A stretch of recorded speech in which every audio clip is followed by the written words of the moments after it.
Baga beach ಮತ್ತೊಂದು favourite ಇರೋಂಥ ಒಂದು ಬೀಚ್. ಹಾಗಾಗಿ ಇವತ್ತು ಇಲ್ಲಿ ಬಂದಿರೋಂಥದ್ದು ಬಾಗಾ ಬೀಚ್.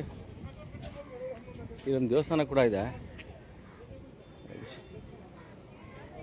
ನಿಮ್ಗೆ ಅದನ್ನು ಕೂಡ ಮೊದಲು ತೋರಿಸ್ತೀನಿ, ದೇವಸ್ಥಾನ ತೋರಿಸ್ತೀನಿ ಮೊದಲು.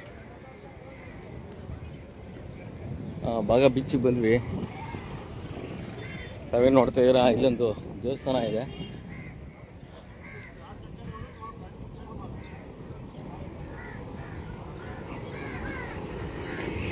बीच एदुरगड़े देवस्थान है, पब्लिक लोग होता है शिवरात्रि के दिन अभिषेक डालता हो। ओके, शिवलिंग जी का, अंदर शिवलिंग जी का मूर्ति है, नंदी का है, गणेश जी है, शिवलिंग है।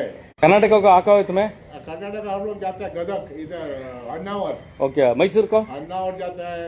मैसूर में आए थे क्या? नहीं, अन्नावर जाता है। दसरा देखा नहीं?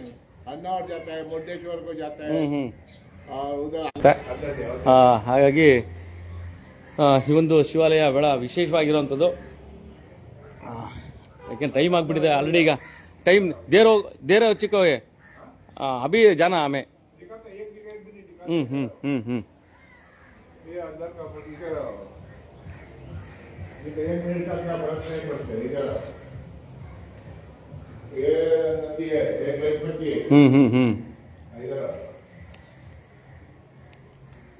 ये सॉल्टेड पानी नहीं, मीठा पानी आता है। मीठा पानी है, सामने समुद्र है, आप चेक कर सकते हैं, मीठा पानी है।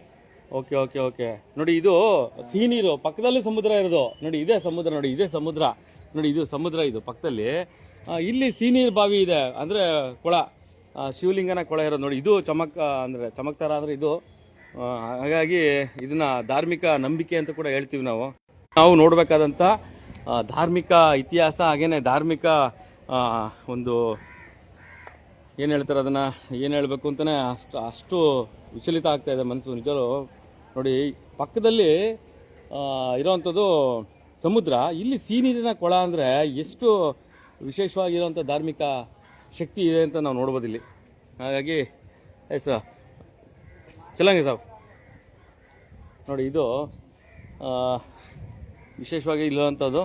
ಮತ್ತು ಹತ್ತಿ ಮರ, ಇದು ನಾವು ಏನು ಹತ್ತಿ ಮರ ಹೇಳ್ತೀವಿ ಸಾಮಾನ್ಯವಾಗಿ, ಹತ್ತಿ ಮರ ಇಲ್ಲಿ ಸಿಗಲ್ಲ, ಇಲ್ಲಿ ಕಾಜು ಮರಗಳು ಜಾಸ್ತಿ. ಆದರೆ ಹತ್ತಿ ಮರ ಇದೆಯಲ್ಲ ಇಲ್ಲಿ, ಅದು ವಿಶೇಷವಾದಂತಹ ಧಾರ್ಮಿಕ ಶಕ್ತಿ ಇಲ್ಲಿ. ಹಾಗಾಗಿ ನಂದಿ ಅಭಿಮುಖವಾಗಿರುವಂಥ ಶಿವನ ನಿಮಗೆ ತೋರಿಸ್ತಾ ಹೋಗ್ತೀನಿ, ಒಂದು ನಿಮಿಷ. ಪ್ರತಿಷ್ಠಾಪನೆ ಆಗಿರೋ ಶಿವಲಿಂಗ, ಅದು ಹಿಂದ್ಗಡೆ ಇರುವಂಥ ಕೊಳದಲ್ಲಿರುವಂಥ ಮಂದಿರ.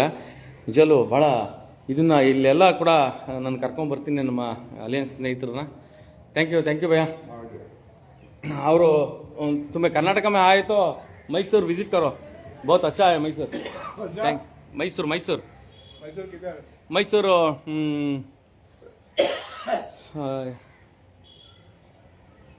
दसरा चलता है ना मैसूर. ಲೊಕೇಶನ್ ನೋಡಿ, ಇದು ಆಮೆ, ಇದು ಕಚ್ವಾ ಅಂದ್ರೆ ಆಮೆ.